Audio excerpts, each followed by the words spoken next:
Yeah. All right. Welcome to episode 7 of the Performance Show. We've got Coach Allistair McCaw, who's based in Florida. So Allistair is a world-leading performance and mindset coach, consultant, author, and keynote speaker. And he's worked with Olympic athletes, NCAA college teams, professional teams, and also Kevin Anderson, who was ranked 5 in the world back in 2018. Allistair, thank you so much for coming on. Hey, no problem. Good to be here. Thanks. Sure. So you came out with your second book. I know you've written 4 now, but back in 2017 you wrote Champion Minded. So what does it mean to you to be champion minded? Yeah, well, Champion Minded actually was a little bit of the story of my upbringing as well, where, I wasn't the most talented kid. I wasn't academically gifted either, but I loved sports. And I found out very, very early that, I might not have the skills, I might not have the talent, but if I worked hard, I brought a good attitude. I was coachable, I'd listen, it would get me a lot further. And, this is a message I try to pass on to, not just young athletes, but anybody, where at the end of the day, it's up to you. It's your attitude that determines how far you go. I always say attitude over aptitude. It really does come down to that. So being champion-minded is not about being the most skilled, the most talented. It's about the attitude you bring, the work ethic that you have, being coachable, all these things. The 8 principles include about the way you act, the way you compete, the way you prepare, the way you think, the way you communicate, all these things. That's what it means to be champion-minded. Things that don't only help you in sports, but they help you in life as well. Right. So it doesn't take any talent to be champion-minded. You're not born champion-minded. It's something that you've got to develop over time. Yeah, absolutely. Like I said, you're not born a winner, you're not born a loser, you're born a chooser. Right. And you've got to, yeah. It's a mind, developing your mindset is a skill. It's like, learning to play tennis, it's learning to play the guitar, whatever it may be. You have to put in repetitions, you have to put in hours, and developing the right mindset also involves a lot of practice, deliberate practice daily. So a lot of people say, yes, well, I want to improve my mindset. I want to become more positive. How do I do that? And one of the first areas I always start with is catching yourself in the act of being negative. That's where that's the starting point, because we all get negative. Even the most positive people still get negative. I still get negative. But the thing is, how quickly are you able to catch yourself? How quickly are you able to move on from that negative thought, for example? So yesterday in my podcast, Champion Minded, I was interviewing a communication specialist, Jenny Rarick. And, she said something very, very interesting, where I said, how do you deal with difficult people? If it be it on the phone or be it, in person. And she said, first of all, you have to change your mindset of how you see that person. If you keep saying they're difficult people, they're going to be difficult people, because that's what you've already imprinted in your mind, for example. So it's very, very important to how you see things, the mindset that you bring to that. So it's really all about perception and how you perceive others around you. Yeah, absolutely. And, as humans, we're very judgmental. We make up our minds within 7 seconds of what we think of somebody else. Tall, short, rich, poor, fit, unfit, all these things quickly go through our mind when we see somebody. When somebody walks through the door, we're already making a judgment about them, for example. So, we have to be very, very, careful of our initial thoughts, and those are things that we're brought up with as well, our beliefs, our values, so on and so forth. But, if you see people, for example, like Jenny said, as difficult, yes, they are going to be difficult. Yeah. She also said something very interesting, is that it's the fact that you don't understand them well enough either.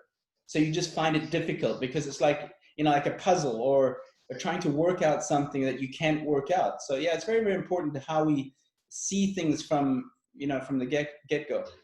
And our thoughts are so important as well. If we think positive, it's going to have a better impact on our lives. But then on the flip side, if we continuously thinking negative thoughts, then it's going to have more of a detriment to our life as well. Yeah, for sure. I mean, like I said, even positive people get negative. It's the first step is just catch yourself being negative and change that thought very, very quickly. It's almost like being your own coach, or, giving yourself a pep talk, where sometimes I'll go, Allistair, stop thinking that, or, move on, or whatever it may be. Like it's almost like having a second person telling you. Yep. So that is something that has to be trained. That's something that you have to be aware of, trying to develop a more positive attitude. And this is what I write about in my latest book, Developing a Winning Attitude and Mindset, is that, you have to be aware of it. You have to be intentional about developing a good attitude and mindset. And, that can involve things like, you write notes in your diary, or you have stick-it notes in your mirror in your bathroom with regards, positive mindset or good attitude, whatever it may be. That things, it's very important to have cues that remind you of these things. I always say it's let me ask you this: where's your toothbrush? It's in the bathroom. Where? Right next to the sink on the right-hand side. Okay, so there's an example of, it's not in the cupboard, because 90% of the things are probably in a cupboard, right? But your toothbrush is out. So why is that? It's because you see it, and it reminds you that you need to brush your teeth in the morning and brush your teeth before you go to bed, for example. That's why it's sitting there. So that's helping you create a habit, is that you see your toothbrush, you pick it up, and you start brushing your teeth. You need the same things to develop other habits in your life, reminders, constant reminders to do it. Otherwise, you'll forget about it. It's like trying to drink more water throughout the day. And, you can go 3-4 hours without remembering to drink water, and you go, oh, I'm going to drink water. And if you leave, for example, water bottles around your house, in the office, bedroom, kitchen, in the car, you will see it, and you'll probably pick it up, and you'll drink water. So you have to see things to develop the habit. There has to be cues, for example. That's so important. Another big one is kids not warming up or cooling down. They walk right onto the tennis court and they just want to start short court. Short court's their warm up, but they totally neglect the whole physical, the whole dynamic standpoint of it, which is it's something that I've seen in Australia, something I've seen in the US, and it's just something that they just think that they can get away with. Yeah, I think, look, it's worldwide. It's not just in one particular sport, but it's very important for the coach to properly explain why you do a warm-up. And here's another thing on that subject. I find, I observed some players' warm-ups or academies warm-ups, and they're far too long. They're far too detailed. They're trying to do 15 stretches, whatever it may be. That's far too much. We've got to understand that kids are there to play sports. When they started playing the sport, they didn't sign up to fitness. They didn't sign up to warm-ups. They picked up a racket or whatever it may be, and they started hitting. And that's what they fell in love with. Along comes all these other things that we start putting in there as coaches, like warm-ups, cool-downs. And of course, they're important. However, it can sometimes take away the love of, a child's sport when fitness comes in and too much stretching and all this and so on and so forth. I really cut it down. I make the warm-ups a little bit shorter. I make the cool-down shorter. It's important to develop the habit, to develop the discipline. But if it's too long, let's face it, look at yourself maybe when you were 12. I remember when I was, a teenager, I didn't particularly enjoy the warm-ups and the cool-downs. And, kids are no different today. They came to play tennis. They came to play their sports. Right. I'd love to see kids do that before the actual session. If they get to let's say their session is at 6 p.m. and they get there at 5:45 and they do a full dynamic warm-up, and they've got the accountability, the discipline to go through that whole warm-up on their own without any kind of instruction, would be ideal. Yeah, there's not many kids that'll do that, but I mean, you will get obviously one or two that will be willing to do that, that want to work hard. But we have to be cognitive of obviously the kids that don't necessarily enjoy the fitness, don't necessarily enjoy those other things that go along with it as well. So yeah, it's important for coaches to remember. Yeah, and in your book, you talk so much about what it means to be successful. It doesn't matter if you're an elite athlete or if you're a non-athlete. What does it mean to you as a person to be successful? Yeah, for me, many people can describe that differently. It could be wealth, it could be a large house, it could be a nice car, or whatever it may be, a nice watch. For me, that's not what it's about. Obviously, I work hard. I'd like to be financially secure. That's very, very important, of course. However, success to me is being able to wake up in the morning and be healthy, number one, and also decide what I want to do that day with who I want to do it with. And luckily, I'm in the position now. I'm in my 40s now. I've worked pretty hard for a good 25 years, getting to where I am, where I now have the luxury of being able to choose which clients I work with. I get to choose my schedule.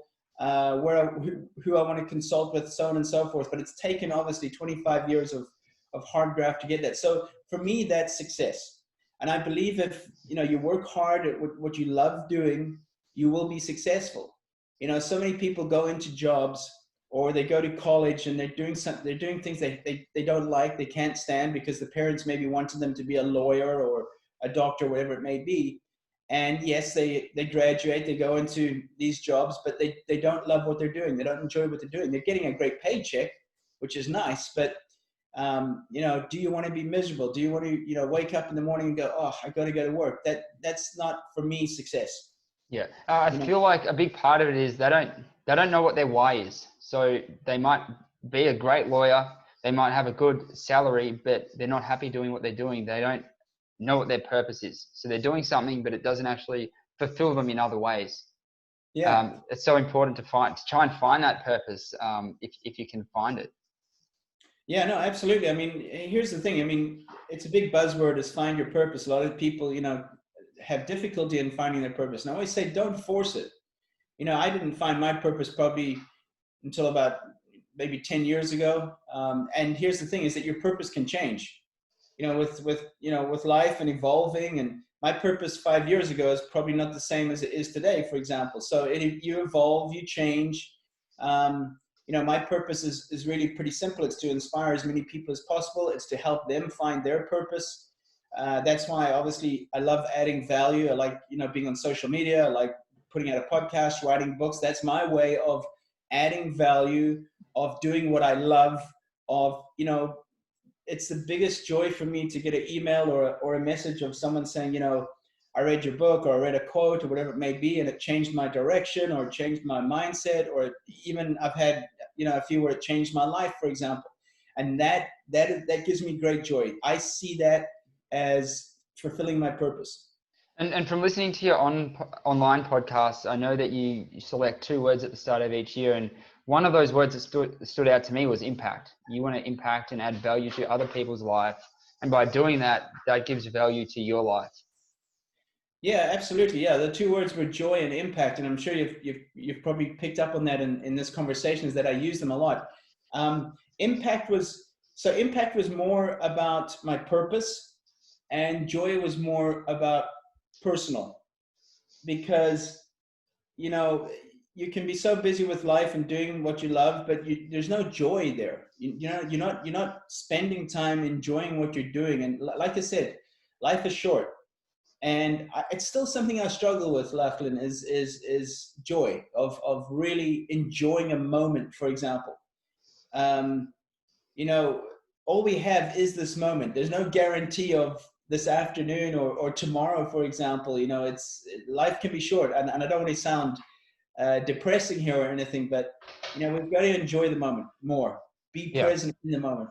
Yeah, and, you know, we speak about athletes not feeling motivated in the morning. They don't want to get out of bed. They don't want to do a 6 a.m. Fitness session. What do you say to those athletes who aren't feeling motivated? I know at times the best of us don't feel like getting up out of bed. Maybe Rafael Nadal sometimes doesn't want to get up out of bed in the morning. How do the greats get that motivation and do what they do? Yeah, well, here's the thing. I mean, I write books on motivation and positivity, but I don't wake up super excited every morning. I don't wake up always positive and with a great attitude, but I've got to pep talk myself into it. You know, it's impossible to jump out of bed every morning feeling like you can take on the world. That would be great. But realistically, we're human beings. And, you know, it comes down to, you know, I always say AM, you know, like anti-meridum, which is the morning, AM, 7 a.m. I always say it stands for attitude management. Is how is your attitude today? And, you know, like I said, sometimes I'll wake up and I'm not in the mood or not feeling super motivated, and that's okay. That's okay. You know, we can't always be on. You know, that is something I tried many years ago, and it's exhausting. Maybe, you know what, maybe that's why I didn't find that much joy. Not that I was unhappy or miserable, but I wasn't finding joy because I thought I always had to be on. It always had to be perfect. It always had to be positive. That's just unrealistic. It's just unrealistic. Yeah, it's not possible. You know, a good friend of mine, you know, said to me, it's okay not to, you know, always be that guy, to be that person, you Yeah. know, and that took me a while to accept that I could lie on the couch and feel, you know, a little bit miserable for myself, and it's okay. Yeah. It's okay. You know, I And as, don't, but however, I won't spend, you know, a week doing that. and yeah, right. And I mean, as an athlete, as any professional, they're not going to go into work feeling their best. But I think the ability to accept that and achieve the best that you can do on that particular day when you're not feeling so good is what differentiates the greatest in their field to just, I guess, just the good. Yeah. Yeah. So, I mean, dealing with failure, I mean, it's something that everyone has to encounter in their life. For some people, they can use it to bounce back. Other people, it kind of pushes them deeper into a hole. How important is failure for our success in the long term? Yeah, I mean, obviously, it's not pleasant to fail, but it's a very important process of being successful. You know, the more failures you have, you know, the most successful people that I've met have failed more because they've taken more risks, they've taken more chances, they've taken more shots, and they've failed more. So, you know, it's not exactly pleasant that you want to fail, but however, your failures teach you a lot. Obviously, sometimes failures can be pretty tough to take, depending. You know, especially, for example, I've had one or two financial failures. That's pretty hard. You know, that's pretty tough. That's a massive impact. And then you make sure you don't make those mistakes again. So, you know, failing is, you know, is good as long as you learn from it. And that can be sports, that can be life, that can be relationships, that can be in business, whatever it may be. And, you know, you're going to fail. But I always say the more risks you take, and this is the thing about successful people as well, is they take more risks. And the more smarter or experienced you get, the more smarter you are about those risks. Right. You know what I'm saying? You're not like betting your whole life and your whole house on something. You're a little bit more calculated. The older you get, the wiser you get, for example. So, yeah, you know, failure is not the opposite of success. It's a part of success. And do you think also the fear of failure kind of goes away as well as you get older and take more risks? No, not necessarily. You just become the more experiences you have in life, the better decisions you'll make. Yeah. Because you've maybe been down that path before, or you've gone into a partnership in business with somebody you maybe didn't trust. You know, that can be a mistake, and you get that gut feel of, okay, this is maybe a good idea or this is not a good idea. So I think your experiences through life will teach you about making better decisions. Yeah, for sure. Now, I mean, for some of the athletes that you've worked with, I know you worked with Alex Bogomolov. Excuse Yeah. excuse my pronunciation. And also Kevin Anderson. I mean, Alex is 5'10", Kevin's 6'8". How does your programming differ for two different athletes with such different physical characteristics? Yeah, that's the thing about being a coach. You know, you've got to be able to adapt to different personalities, different athletes. Like you just mentioned, there are different sizes. You know, Kevin is almost 7 foot. Alex is 5'10". You know, you have to focus on their strengths. Obviously, Kevin's strength: big serve, big forehand. You know, movement was a big area that obviously we went to work on for many years, which improved his game. I always believe, you know, one of the first things I said to Kevin is, you've got to get rid of this belief that you're not a good mover, because if you don't believe you're a good mover, you'll never be a good mover. And, you know, you can say, well, you know, I'll never move as well as a Djokovic or whatever it may be. And that's, I'm saying, hold on a second, but Djokovic will never have a serve like you. So, you know, comparison is no good comparing athletes. So we have to take the strengths of those athletes and make them better. So Kevin's, for example, is make his serve and make his forehand even better. Improve his movement, which he went to work on, obviously. Alex is a great mover. So, you know, that doesn't mean that he doesn't work on his movement as much. I always believe in making your strengths even stronger. So, you know, you really had to play a big point against Alex to win the point, you know, because he's going to move you. He can run all day. I mean, for example, we were training together on the track, and we were doing miles in, you know, 5:10, 5:15 miles. So he was a pure athlete as well. You know, that's a pretty good time for a tennis player to run a mile in. Yeah. So, you know, strengthen your strengths. And for these players on the ATP Tour, would things change based on the surface? So if they're playing the French, obviously it's on clay. They have longer rallies compared to Wimbledon with shorter rallies. It's more dynamic. It's more power based. No, I don't believe that you change. Well, you don't all of a sudden start playing another game, or you know, you have your strengths. You know, Alex is not going to, just using him as an example, he's not going to blow somebody off the court. Kevin can. Mm-hmm. So, you know, you have to bring what you have. You have to bring the weapons you have. If you're trying to force another game style that you're not used to, you know, you're trying to just go for winners the whole time, you're going to make a lot of mistakes. You know, Serena doesn't change her game plan on the surfaces. Roger doesn't. Roger still plays very fast. Rafa plays the same as well.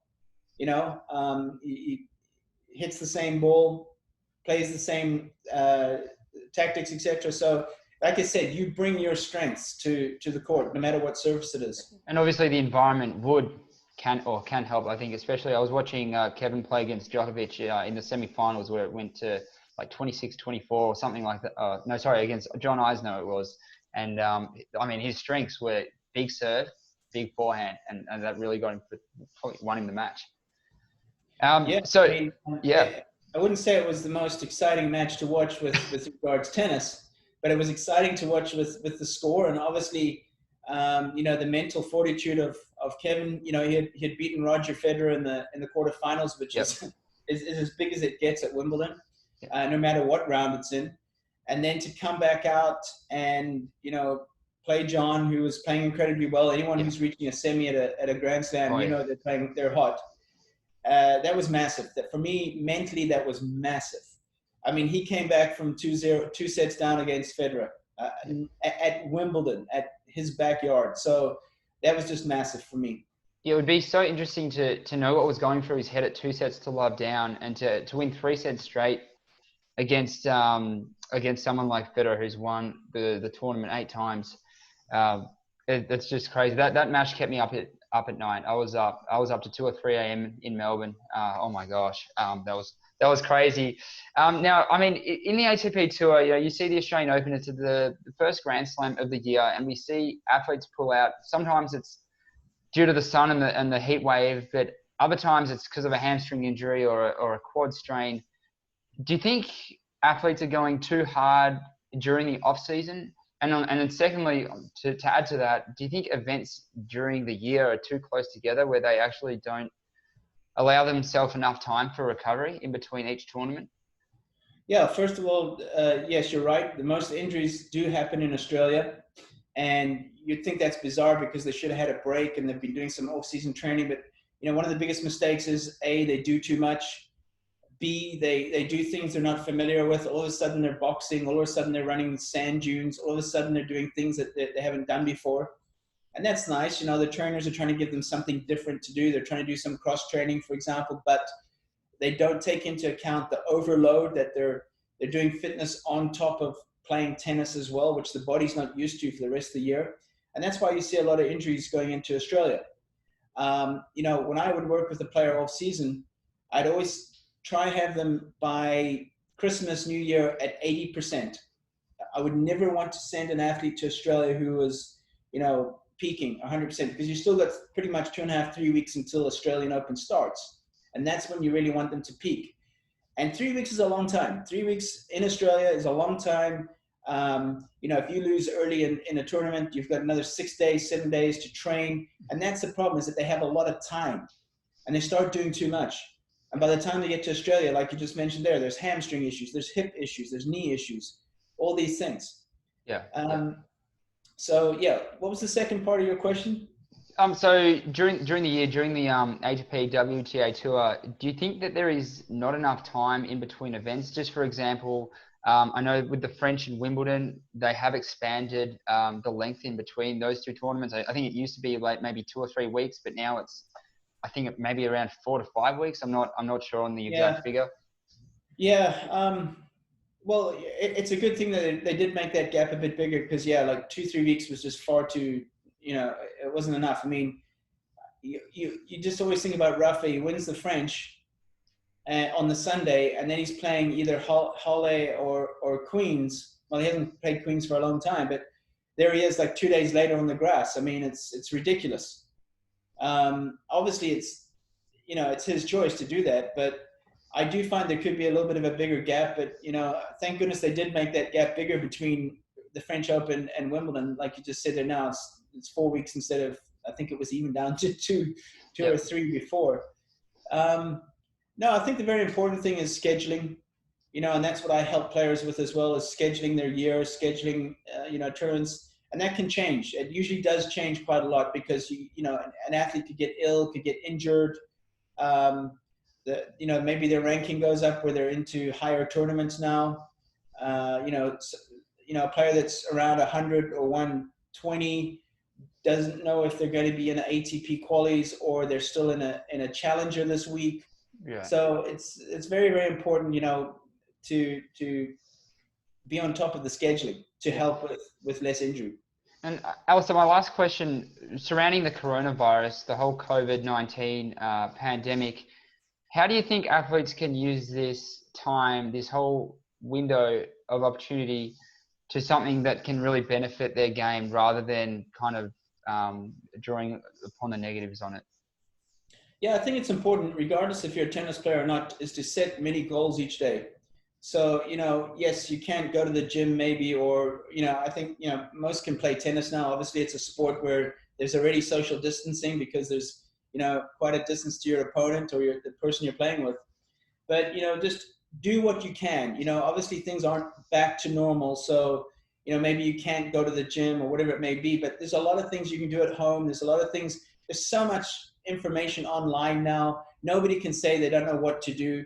I mean, people like myself and so on and so forth, we put out so much free stuff that it's easy to find exercises. It's easy to find information. It all comes down to how much the athlete wants it. It all comes down to, how much they're willing to work on it.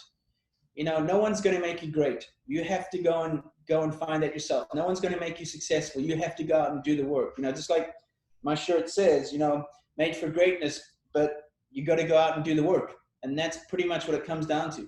Yeah, I was speaking to Mark Polmans, an Australian tennis player, just ranked outside the top 100 last week, and he said that he's used the last 3 to 4 months to get a bigger serve, try and take the racket out of his opponent's hand. He hasn't gone and done other things like getting a part-time job, and obviously hasn't been getting paid. He's really trying to put all the time, all the focus back into his tennis. So it's just an example that I'm using of a player who's really used this to their advantage. Yeah, Mark's a great guy, and he reads Champion Minded as well. So he definitely is Champion Minded. He's a hard worker.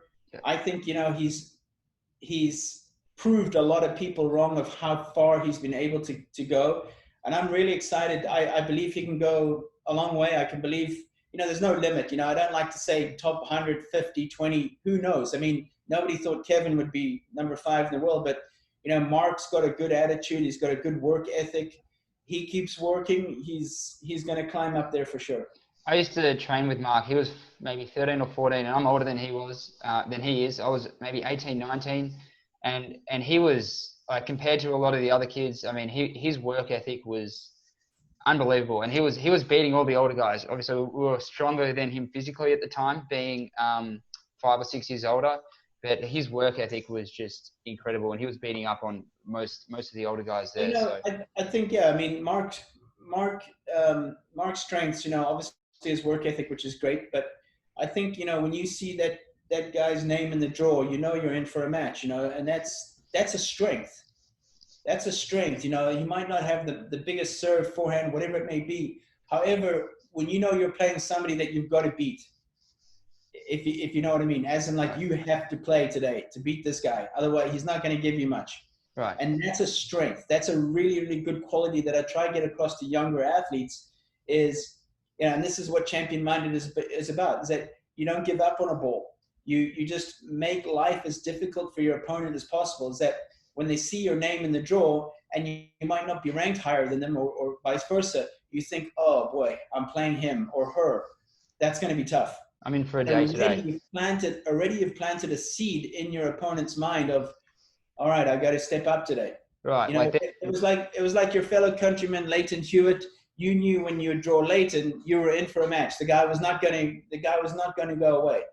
It doesn't matter if he's 5 love up, 5 love down. He's still going to give the same effort. Exactly. You have to beat him. You have to beat him. You don't know what you're going to get. Yeah. All right, well, Allistair, thank you so much for your time. All the best in the future. I'm gonna. I've read the first 3 chapters of of your latest book.